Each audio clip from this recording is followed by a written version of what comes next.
पिछले वीडियो में हमने प्रबलता के बारे में पढ़ा था। वहाँ हमने इसकी परिभाषा, इसके प्रकार देखे थे, जिसमें से 2 प्रकार हम पढ़ चुके हैं। बाकी प्रकार या बाकी पार्ट एपिस्टेसिस का हम आज की वीडियो में पढ़ेंगे। तो देखते हैं, एक बार परिभाषा देख लेते हैं फिर से। प्रबलता क्या होती है? इस प्रकार की जीनी पारस्परिक क्रिया जिसमें एक जीन दूसरी जीन के लक्षण को दबा देती है या सप्रेस कर देती है, या दोनों जीनें प्रभावी अथवा अप्रभावी अवस्था में एक दूसरे के लक्षण को दबा देती है, प्रबलता कहलाती है। इस चीज़ का भी आप लोग विशेष ध्यान रखें कि जरूरी नहीं कि एक ही जीन दूसरे जीन के प्रभाव को रोकती है।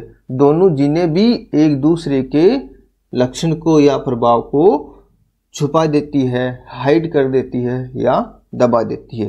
यहाँ 2 जीन की बात हो रही है, 2 एलील की बात नहीं हो रही है।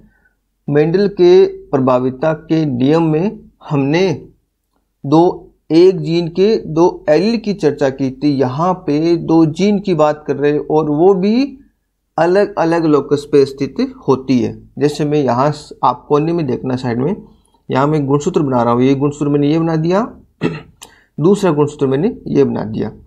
एक जीन इस लोकस पे स्थित है, सेम लोकस पे वही जीन स्थित होती है। दूसरी जीन यहाँ इस लोकस पे स्थित है।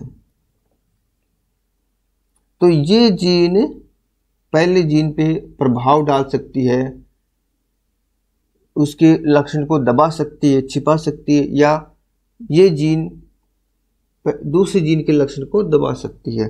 तो ये क्या होती है? प्रबलता होती है, जो वे जीनें जो अलग अलग लोकस पे स्थित होती है।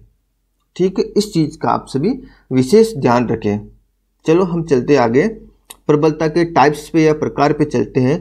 हमने 2 प्रकार पढ़ लिए हैं, प्रबलता के हमने 2 प्रकार पढ़ लिए हैं। बाकी पार्ट वो आज हम इस वीडियो के थ्रू पढ़ेंगे।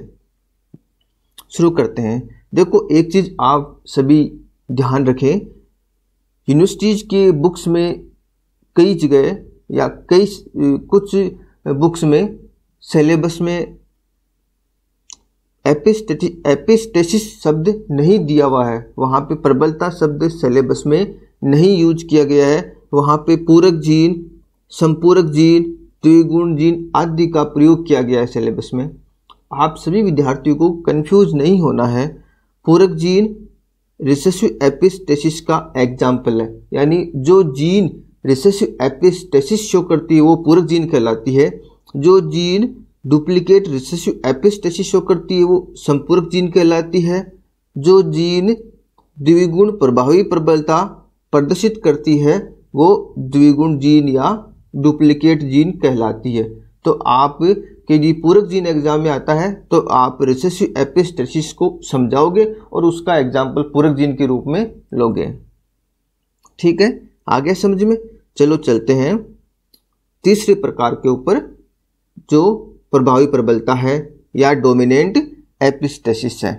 यदि इसकी हम परिभाषा देखें तो इस प्रकार की प्रबलता में एक जीन प्रभावी अवस्था में, क्योंकि प्रभावी प्रबलता है तो प्रभावी अवस्था में दूसरी जीन के लक्षण को सप्रेस या दबा देती है, चाहे दूसरी वाली प्रभावी अवस्था में ही क्यों ना हो।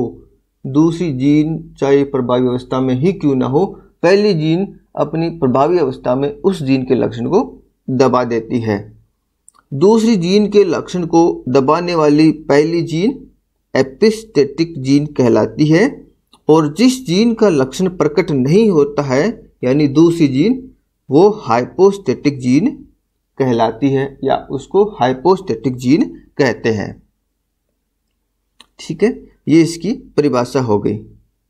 अब हम बात करते हैं अनुपात की। मैं पिछली वीडियो में भी अनुपात की एक आपको ट्रिक बता चुका हूं। ट्रिक क्या है?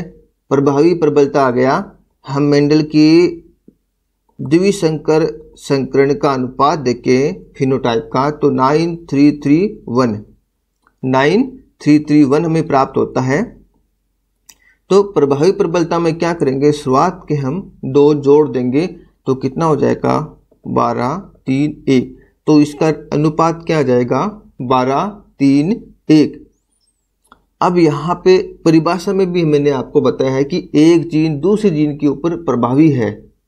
एपी प्रभावी का मतलब एपिस्टेटिक है, तो इसको हम ऐसे भी लिखते हैं, ए जीन कैपिटल बी और स्मॉल बी के ऊपर क्या है, प्रबल है या एपिस्टेटिक है। ठीक है, आगे देखते हैं। ये एक समीकरण मैंने बनाया है। इस एपिस्टेटिक्स को समझने के लिए सारे में ये अलग अलग प्रकार के समीकरण आपको मिलेंगे। तो डायग्राम में आप देखो, यहाँ कोई सबस्ट्रेट है यानी कोई अभिकारक है, कोई रंगहीन प्रोडक्ट है जिसको जीन ए उत्पाद फर्स्ट में बदल रही है और जीन बी उत्पाद सेकंड में बदल रही है। यानी जीन ए कोई लक्षण प्रकट कर रही है और जीन बी कोई दूसरा लक्षण प्रकट कर रही है। यहाँ पे प्रभावी प्रबलता में क्या होता है, जीन ए अपनी डोमिनेंट अवस्था में, यहाँ देख सकते हो आप, कैपिटल ए स्मॉल ए, ये डोमिनेंट अवस्था है। इस डोमिनेंट अवस्था में जीन बी के लक्षण को प्रकट होने से रोकती है या दबा देती है। यानी जब जीन ए कैपिटल ए और कैपिटल ए स्मॉल ए के रूप में होगी, यानी इसका जीनोटाइप ये होगा, तो बी का जो प्रोडक्ट है वो नहीं बनेगा, चाहे बी कैपिटल बी में हो या कैपिटल बी स्मॉल बी में हो या स्मॉल बी में हो। तो इसके साथ जब ये सारे जीनोटाइप आते हैं तब केवल इसी का लक्षण प्रकट होता है, यानी प्रोडक्ट फर्स्ट बनेगा, सेकंड नहीं बनेगा। उस स्थिति में इसको हम एग्जाम्पल के थ्रू और समझते हैं। एग्जाम्पल क्या है प्रभावी प्रबलता के, फ्रूट कलर इन स्क्वैश। स्क्वैश कोई वेजिटेबल्स कह सकते हो आप, जैसे कद्दू होते हैं, तो कद्दू एक तरह से इसी कैटेगरी में आता है, स्क्वैश की कैटेगरी में आता है। तो फ्रूट कलर फलों का रंग है। दूसरा एग्जाम्पल है कुत्तों में त्वचा का रंग, ये आपकी किताब में दिया हुआ है, तो हम इसी को समझते हैं। देखो, कुत्तों में त्वचा का रंग 3 प्रकार का होता है, सफ़ेद हो सकता है, काला हो सकता है और भूरा हो सकता है। मुख्यतः हम जिस जीन की हम चर्चा कर रहे हैं उन जीन के बारे में मैं आपको बता रहा हूँ। कई प्रकार के और हो सकते हैं, उन पे हम चर्चा नहीं करेंगे। यहाँ पर सफ़ेद प्रभावी है काले के ऊपर और काला प्रभावी है भूरे के ऊपर। जीन ए सफ़ेद कलर के लिए जिम्मेदार है और जीन बी काले रंग के लिए जिम्मेदार है। तो इसी को हम, यदि हमने जो समीकरण ऊपर बताई है उसके रूप में लिखते हैं तो क्या होता है, भूरा है, भूरे को जीन ए सफ़ेद में चेंज करती है और जीन बी काले में चेंज करती है। ठीक है, तो अब मैं यहाँ जीनोटाइप की बात करता हूँ। देखो, जब हम क्रॉस करवाते हैं, मैं पिछले 2 एग्जाम्पल में आपको विस्तार से बता चुका हूँ। अब इसको हम 2 क्रॉस करवाते हैं 2 जंतुओं के बीच में, तो हमने कैपिटल बी लिया और स्मॉल बी लिया। ठीक है, इसका यदि मैं फिनोटाइप आपको बताऊं तो क्या होगा, ऊपर वाले एग्जाम्पल देख सकते हो आप, ये जीन ए प्रभावी अवस्था में है। ठीक है, जीन बी प्रभावी है, लेकिन जीन ए प्रभावी अवस्था में जीन बी के लक्षण को प्रकट नहीं होने देगी, तो यहाँ भूरे से क्या बन जाएगा, सफ़ेद बन जाएगा। तो ये किस कलर का हो गया, सफ़ेद कलर का हो गया। दूसरा, जीन ए अप्रभावी अवस्था में है, ठीक है, तो फिर बी का प्रकट हो सकता है, लेकिन बी भी अप्रभावी अवस्था में है, तो यहाँ बी का लक्षण भी प्रकट नहीं होगा, तो यहाँ पे इसका फिनोटाइप क्या हो जाएगा, फिर भूरा। जब इनका हम क्रॉस करवाते हैं तो हमारे पास F1PD में कैपिटल ए स्मॉल ए और कैपिटल बी स्मॉल बी प्राप्त होता है। इसका मैं आपसे फिनोटाइप पूछूं तो क्या हो जाएगा, प्रभावी अवस्था में है, तो दूसरी जीन चाहे प्रभावी हो चाहे अप्रभावी हो, वहाँ पर हमें कौन सा लक्षण प्राप्त होगा, जीन ए वाला, तो हमारे पास क्या प्राप्त हो जाएगा, सफ़ेद।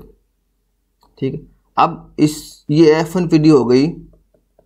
मैं F2PD की बात करता हूँ। F2PD में क्या करवाते हैं, इसका हम स्वपरागण करवाते हैं, सेल्फ फर्टिलाइजेशन करवाते हैं।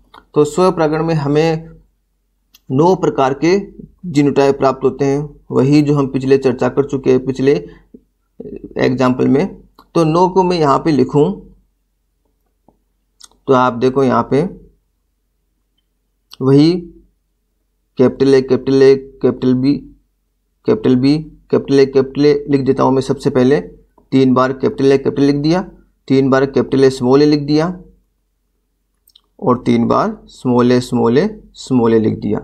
ऐसे ही capital B capital B capital B small B और स्मॉल बी, इसको ऐसे लिखते हैं capital B capital B capital B small B और small B capital B capital B capital B small B और स्मॉल बी। अब ये हमारे पास 9 प्रकार के जीनोटाइप है। अब इनका हम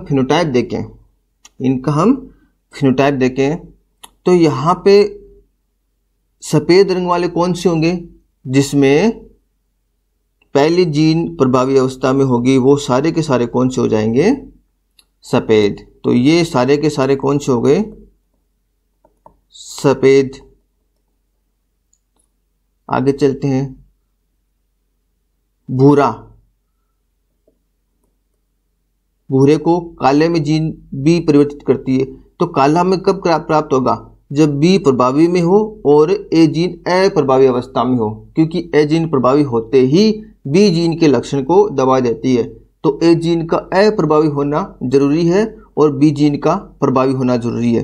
तो यहाँ पे पहली जीन 3 कंडीशन में अप्रभावी है और बी जीन 2 कंडीशन में प्रभावी है। तो यहाँ पे ये जो 2 हमारे पास जीनोटाइप है ये कौन सा रंग प्रकट करेंगे, काला। और जो बच्चा जिसमें दोनों जीन ही अप्रभावी अवस्था में है तो वो कौन सा प्रकट होगा, भूरा। तो यहाँ पे यदि हम इनका देखें फिनोटाइप, यदि हम इनका देखें तो हमारे पास क्या प्राप्त होगा। देखो सफ़ेद के कितने प्राप्त होंगे, कैसे निकालोगे, पिछली वीडियो में आपको मैं बता चुका हूँ। मैं ये इस प्रकार के जीनोटाइप के 1 हमारे पास प्राप्त होंगे, क्योंकि 1 × 1 × 1। दूसरे वाले में 1 × 2 बराबर 2 प्राप्त होंगे। तीसरे वाले में मैं जोड़ के नहीं लिख रहा, गुणा करके नहीं लिख रहा, डायरेक्ट लिख रहा हूँ। तीसरे वाले में हमारे पास 1, चौथे वाले में 2, 5 वाले में 4, अगले वाले में 2, इससे अगले वाले में 1, 2, 1। तो यहाँ पे सफ़ेद वाले कितने हो गए, यहाँ पर हमारे पास 1, 2, 3, 4, 5, 6, 6, 4, 10, 10 और 2, 12 हमारे पास सफ़ेद वाले हो गए। काले वाले 3 हो गए और भूरे वाला 1 हो गया। तो हमारे पास F2PD का फिनोटाइप क्या प्राप्त हो गया, 12, 3, 1। तो ये किसका फिनोटाइप है, ये है हमारे पास प्राप्त हुआ प्रभावी प्रबलता। प्रभावी प्रबलता का यदि आपसे कोई फिनोटाइप पूछे F2PD का तो हमारे पास क्या प्राप्त होगा, 12, 3, 1। ठीक है, आ गया समझ में, ओके गुड। हम अगले एग्जाम्पल की तरफ बढ़ते हैं। चौथा टाइप है द्विगुण प्रभावी प्रबलता। अभी हमने प्रभावी प्रबलता पढ़ी। यहाँ पे द्विगुण में डुप्लीकेट, इंग्लिश में कहे तो डुप्लीकेट डोमिनेंट एपिस्टेसिस। और ये किसका एग्जाम्पल है, ये डुप्लीकेट जीन इसका एग्जाम्पल है। यदि इसका एग्जाम्पल हम जानना चाहे तो डुप्लीकेट जीन इसका या द्विगुण जीन इसका एग्जाम्पल है। तो एग्जाम में कई बार डुप्लीकेट जीन ही पूछ लेते हैं शॉर्ट नोट में, तो वहाँ पर आपको ये द्विगुण प्रभावी प्रबलता समझानी है। परिभाषा देख लेते हैं इसकी। इस प्रकार की प्रबलता में दोनों जीनें एक ही लक्षण को प्रकट करती है। यहाँ पे पहले वाले एग्जाम्पल में दोनों जीनें अलग अलग लक्षण को प्रकट कर रही थी, यहाँ पर दोनों जीनें एक ही लक्षण को प्रकट करती है तथा दोनों में से कोई भी एक जीन प्रभावी अवस्था में होने पर वह लक्षण प्रकट हो जाता है। दोनों जीनें एक ही लक्षण को प्रकट करती है। हाँ, एक जीन प्रभावी अवस्था में दूसरे जीन के लक्षण को रोक देती है, लेकिन खुद का तो प्रकट करती है और वही सेम ही लक्षण प्रकट होता है। ठीक है, तो यहाँ पे रेशियो यदि हम देखें तो हमारे पास 15:1 प्राप्त होगा।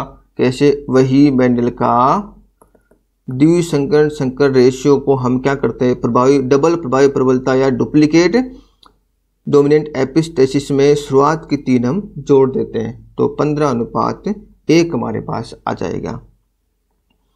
अब ये देखते हैं कंसेप्ट। यहाँ पे A gene capital B small B के ऊपर प्रबल है और बी जीन कैपिटल ए और स्मॉल ए के ऊपर प्रबल है, यानी दोनों जीनें प्रभावी अवस्था में एक दूसरे के ऊपर प्रबल है, इसलिए इसको हम द्विगुण प्रभावी प्रबलता कहते हैं।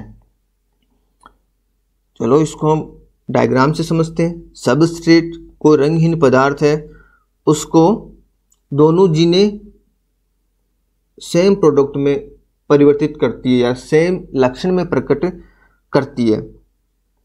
जीन ए भी वही काम करती है जो जीन बी करती है, लेकिन जीन ए प्रभावी अवस्था में जीन बी के लक्षण को दबा देती है और जीन बी प्रभावी अवस्था में जीन ए के लक्षण को दबा देती है। उदाहरण के तौर पर हम एग्जाम्पल यहाँ पे देख रहे हैं। सीफेड स्पर्श के बीज कोश का आकार दो प्रकार का हो सकता है, अंडाकार और त्रिभुजाकार। अंडाकार को दोनों ही जीनें त्रिभुजाकार में परिवर्तित कर देती है। यहाँ पर हम मेंडल के द्विसंकर संकरण के हिसाब से इसको समझते हैं। हमने दो जीनोटाइप के बीच क्रॉस करवाया है। यदि हम इसका फिनोटाइप देखें तो पहले वाले का फिनोटाइप क्या हो जाएगा, त्रिभुजाकार। क्यों? क्योंकि दोनों ही जीनें प्रभावी अवस्था में है तो अपना लक्षण प्रकट कर देगी। कोई सा भी यदि लक्षण प्रकट कर दे तो वो त्रिभुजाकार में परिवर्तित हो जाता है। यहाँ दोनों ही जीनें अप्रभावी अवस्था में है तो हमारे पास इसका फिनोटाइप क्या प्राप्त हो जाएगा, अंडाकार। इनके बीच क्रॉस करवाते हैं तो F1PD में हमारे पास प्राप्त होता है capital A small A capital B small B. इसका भी यदि हम फिनोटाइप देखें तो वो क्या हमें प्राप्त होगा, त्रिभुजाकार, क्योंकि प्रभावी अवस्था में है। कोई भी एक जीन प्रभावी अवस्था में हो तो भी वो लक्षण प्रकट हो जाता है। इसका यदि हम F2PD में क्रॉस करवाए तो हमारे पास जीनोटाइप, जितने भी जीनोटाइप है जिसमें कोई भी जीन प्रभावी अवस्था में हो वो सारे के सारे त्रिभुजाकार प्राप्त होंगे और केवल एक ही जीनोटाइप जो स्मॉल ए स्मॉल बी में होगा केवल वही अंडाकार में प्राप्त होगा। तो मैं यह सबका नहीं लिख रहा क्योंकि 9 टाइप के उसमें 8 प्रकार के जीनोटाइप का फिनोटाइप त्रिभुजाकार होगा और बाकी सिर्फ एक बचेगा उसका अंडाकार प्राप्त होगा। तो हमारे पास रेशियो क्या प्राप्त हो जाएगी, 15:1। क्यों? क्योंकि इसका क्या है कि स्मॉल ए स्मॉल बी, तो यहाँ ये एक प्रकार का में प्राप्त होता है। बाकी सारे के सारे जो बच्चे वो कितने प्रकार के हो गए, 15 प्रकार के। तो 15:1 हमारे पास रेशियो प्राप्त हो जाएगा। ठीक है, नेक्स्ट टाइप्स के ऊपर हम पढ़ते हैं।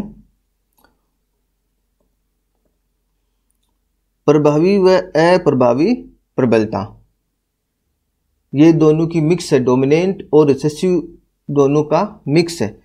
इस प्रकार की प्रबलता में एक जीन के लक्षण को दूसरी जीन द्वारा पूरी तरह दबा दिया जाता है, पूरी तरह कंप्लीटली, तथा पहली जीन अपना लक्षण तभी प्रकट कर पाएगी जब यह प्रभावी अवस्था में हो तथा दूसरी जीन अप्रभावी अवस्था में हो।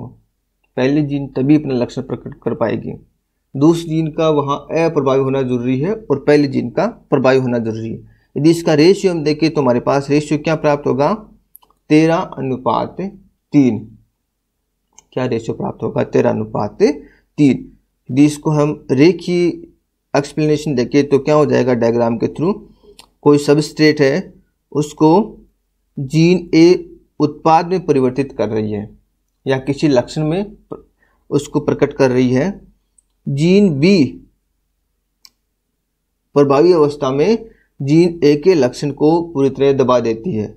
जब जीन प्रभावी अवस्था में होगी, जैसे कैपिटल बी आ रहा हो या कैपिटल बी स्मॉल बी आ रहा हो, तब चाहे ए किसी भी कंडीशन में हो, तब चाहे ए का कोई भी जीनोटाइप होगा वो प्रोडक्ट चेंज नहीं होगा। वहाँ पे हमें जो रंगहीन है या जो सबस्ट्रेट है वही हमें प्राप्त होगा या जो अप्रभावी लक्षण है वही हमें प्राप्त होगा।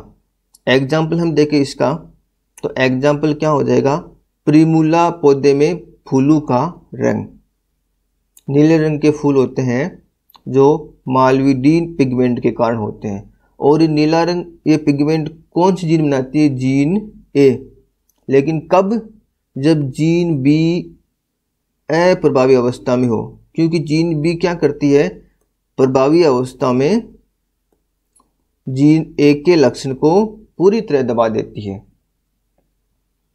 तो यदि हम F2PD में सीधा F2PD में चलता हूँ, अब दोबारा हम उसमें नहीं लूँगा, मैं सीधा F2PD में चलता हूँ। F2PD में हमारे पास 9 प्रकार के जीनोटाइप प्राप्त होते हैं, 9 टाइप के जीनोटाइप प्राप्त होंगे। वहाँ पे रंगहीन वाले कौन से होंगे और नीले रंग वाले कौन से होंगे, ये हम देखते हैं। मैं लिखता हूँ यहाँ पे, देखो capital A capital A capital A capital A capital A capital A capital A small A capital A small A capital A small A. आप ऐसे लिख सकते हो, small A small A small A small A. दूसरा मैं B gene का लिख रहा हूँ, capital B capital B capital B small B small B small B. आप ऐसे लिख लेना, capital B capital B capital B small B small B small B, और capital B capital B capital B small B small B small B. ये 9 प्रकार के genotype है। अब कौन कौन से जीनोटाइप का फिनोटाइप रंगहीन होगा ये हम देखेंगे। कब? जब जीन बी या तो कैपिटल बी बी में हो या कैपिटल बी स्मॉल बी में हो। तो यहाँ पे हम देखें, ये दो और ये दो, ये जीनोटाइप है, ये सारे कौन से वाले होंगे? रंगहीन वाले होंगे। ये सारे कौन से होंगे? रंगहीन। समझ में आ रहा है? गुड, रंगहीन हो गए सारे। अब जो 3 बच्चे उसकी चर्चा करते हैं। यहाँ पे बी जीन इसको नहीं रोक रही है, जीन को। यहाँ पर भी बी जीन अप्रभावी अवस्था में है, ए जीन के लक्षण को नहीं रोक पा रहे, यहाँ पर भी नहीं रोक पा रहे। लेकिन ये जो जीनोटाइप है यहाँ पे ए जीन प्रभावी अवस्था में है, क्योंकि जीन ए का लक्षण प्रकट होने के लिए इसका प्रभावी होना आवश्यक है, नीला रंग प्रकट होने के लिए प्रभावी होना आवश्यक है, और दूसरे जीन का अप्रभावी होना आवश्यक है। ये हमने परिभाषा में भी देखा था। तो यहाँ पे देखो, दूसरी जीन अप्रभावी अवस्था में है, पहले प्रभावी अवस्था में है, तो यहाँ पे नीला रंग प्रकट हो जाएगा। दूसरी कंडीशन में भी नीला रंग प्रकट हो जाएगा। तीसरी कंडीशन में दोनों ही अप्रभावी, इसलिए हमारे पास रंगहीन ही प्राप्त होगा। तो यहाँ पे आप देख सकते हो सिर्फ 2 जीनोटाइप है जिसका नीला रंग प्रकट हो रहा है। यदि इन 2 जीनोटाइप की हम संख्या देखें, यदि कितने प्रकार के प्राप्त होते हैं संख्या देखें, तो यहाँ पे यदि इनको हम गुणा करें, जो मैंने आपको ट्रिक बताई है, ये 1 हो गया, ये 2 हो गए, क्योंकि यहाँ पे ये विषमयुग्मज अवस्था में तो ये 2 हो जाएगा, 2 इंटू ये समयुग्मज अवस्था में तो ये 1 हो जाएगा, तो 2 इंटू 1 बराबर 2। तो नीले वाले हमारे पास कितने प्राप्त हुए? 2 1 3। और रंगहीन वाले हमारे पास कितने प्राप्त हुए? बाकी जो बच्चे टोटल 16 होते हैं, 16 में से 3 गए 13। तो हमारे पास जो फिनोटाइप रेशियो प्राप्त होता है रंगहीन अनुपात नीला का, वो क्या प्राप्त होता है? 15:1। और ये इसका इस प्रकार की प्रबलता का अनुपात है। तो ये 5 प्रकार की प्रबलता हमने देखी, एग्जाम की दृष्टि से बहुत ही इम्पोर्टेंट है, और मैंने कोशिश की है बहुत ही सरल शब्दों में आपको समझाने की। हिंदी के विद्यार्थियों के लिए ये हमेशा ही रटने वाला विषय रहा है, वो रटते हैं इसको, आपको रटना नहीं है, अच्छे से समझना है। क्योंकि यदि आपने जेनेटिक्स को अच्छे से समझ लिया तो आगे कोई सी भी एग्जाम हो, चाहे नेट की हो, चाहे आरएस की हो, चाहे आईएएस की हो, आप आराम से फाइट कर पाएंगे।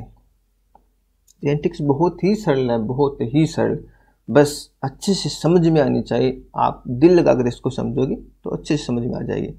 अब ये थोड़ी समरी देख लेते हैं। हमने जो 4 प्रकार की या 5 प्रकार की जो पढ़ी है उसका हम संक्षेप में समरी देखते हैं। देखो, पहले प्रकार की हमने पढ़ी थी रिसेसिव एपिस्टेसिस, 9:3:4 रेशियो हमारे पास था। यहाँ पे सबस्ट्रेट है, एक जीन प्रोडक्ट फर्स्ट में बना रही है, दूसरी जीन प्रोडक्ट सेकंड में बना रही है। रिसेसिव एपिस्टेसिस में पहली जीन अप्रभावी अवस्था में दूसरी जीन के ऊपर प्रबल होती है, यानी स्मॉल ए प्रबल है कैपिटल बी स्मॉल बी के ऊपर। पहला प्रकार का तो डायग्राम ऐसे शो करेंगे। दूसरे प्रकार की डुप्लीकेट रिसेसिव एपिस्टेसिस का जो रेशियो है 9:7 हमें प्राप्त होता है। यहाँ पे जो समीकरण बनता है वो थोड़ा सा अलग बन जाता है। क्योंकि जब हम डुप्लीकेट वाली जीन की बात करते हैं, डुप्लीकेट वाली एपिस्टेसिस की बात करते हैं, तो वहाँ पे दोनों जीन एक ही लक्षण को शो करती है। थोड़ा सा ये आप ध्यान रख सकते हो ताकि आपकी चीज़ें कंफ्यूज नहीं होगी। तो डुप्लीकेट आ गई तो यहाँ पे दोनों जीन एक ही लक्षण को प्रकट करिए। देखो यहाँ पे सबस्ट्रेट है, जीन ए उसको प्रोडक्ट में चेंज कर रही है, जीन बी भी उसको सेम प्रोडक्ट में चेंज कर रही है। लेकिन डुप्लीकेट रिसेसिव यानी जीन ए रिसेसिव अवस्था में जीन बी के लक्षण को दबा रही है और जीन बी रिसेसिव अवस्था में जीन ए के लक्षण को दबा रही है। तो यहाँ पे small A capital B small B के ऊपर प्रबल है और स्मॉल बी कैपिटल बी और स्मॉल बी के ऊपर प्रबल है। तीसरी प्रकार की हम प्रबलता देखते हैं, डोमिनेंट एपिस्टेसिस। 12:3 एक रेशियो इसका आता है। इसका यदि हम समीकरण देखें तो सबस्ट्रेट से जीन ए प्रोडक्ट 1 में चेंज करती है, उसको जीन बी प्रोडक्ट सेकंड में चेंज करती है। जीन ए जीन बी के ऊपर डोमिनेंट है प्रभावी अवस्था में। कब? जब कैपिटल ए और capital A small a condition है, ये कंडीशन कैपिटल बी के लक्षण को या जीन बी के लक्षण को दबा देती है। तो यहाँ पे कैपिटल ए स्मॉल बी और कैपिटल बी के ऊपर प्रबल है। चौथी प्रकार की देखते हैं, डुप्लीकेट डोमिनेंट एपिस्टेसिस। यहाँ पे डुप्लीकेट आ गया है तो इसका मतलब दोनों ही जीन समान प्रकार के फिनोटाइप को प्रकट करती है। तो यहाँ पे सबस्ट्रेट से प्रोडक्ट बन रहा है, जीन ए भी बना रही है, जीन बी भी बना रही है, लेकिन यहाँ पे दोनों ही जीनें प्रभावी अवस्था में दूसरी जीन के लक्षण को दबा देती है और अपना लक्षण प्रकट करती है। तो यहाँ पे ये चीजें, ये समीकरण बन जाएगा। पांचवें प्रकार की देखते हैं, डोमिनेंट एंड रिसेसिव एपिस्टेसिस। यहाँ पर सबस्ट्रेट से प्रोडक्ट बन रहा है, दोनों जीनें बना रही है, जिसमें जीन बी पूरी तरह जीन ए के लक्षण को दबा देती है, खुद का कोई लक्षण प्रकट नहीं करती। जीन बी खुद का लक्षण प्रकट नहीं करती। ये थोड़ा सा यहाँ पर अलग। देखो यहाँ पे जब मैं इसमें और इसमें डिफरेंस करना चाहूँ तो यहाँ पे सेम फिनोटाइप प्राप्त होता है, चीज़ें वही है, रेशियो में थोड़ा चेंज आता है। यहाँ 13:3 आ रहा है, यहाँ पे 12:3:1 है। तो ये जो ये वाला रेशियो, ये अलग वाला, ये प्रभावी जीन वाला लक्षण प्रकट होगा। यहाँ पे ये जो है, ये दोनों कंडीशन में अप्रभावी वाला लक्षण प्रकट होगा। तो 13:3 यहाँ पर आता है, 12:3:1 यहाँ पर आता है। यहाँ पे डिफरेंट अलग अलग फिनोटाइप में प्राप्त होता है क्योंकि दोनों जीनें अलग अलग प्रोडक्ट बनाती है। यहाँ पे दोनों जीनें सिर्फ एक ही प्रोडक्ट बनाती है, जिसमें से केवल एक ही बनाती है, दूसरी नहीं बनाती। दूसरी सिर्फ पहले वाले जीन के लक्षण को दबाती है। तो ये आज जो हमने पढ़ा वो प्रबलता है। इसके 3 पार्ट आज हमने पढ़े, 3 प्रकार आज हमने पढ़े। इस प्रकार ये प्रबलता का टॉपिक समाप्त होता है। बहुत ही सरल टॉपिक है, आपकी चीज़ें समझ में आ गया होगा। यदि आपको कहीं पे कोई दिक्कत है तो आप कमेंट्स बॉक्स में कमेंट्स ज़रूर करें और बताइए कि आपको कहाँ दिक्कत आ रही है, क्या इम्प्रूवमेंट करना है। और निवेदन आप सभी से यह है कि वीडियो को जितने भी हिंदी के विद्यार्थी हैं उनके पास ज़रूर पहुँचाए, आपका भला हो जाएगा। कोई भी विज्ञान का विद्यार्थी है जो आगे चल के MSc या BSc करना चाहता है, उनके लिए ये सीरीज विशेष तौर से बनाई गई है। तो सभी उन विद्यार्थियों के पास इस चैनल को भेज दीजिए, सब्सक्राइब कीजिए। सब्सक्राइब करना है, सबको भेजना है। इसी के साथ आज का वीडियो यहीं पे समाप्त करते हैं। धन्यवाद।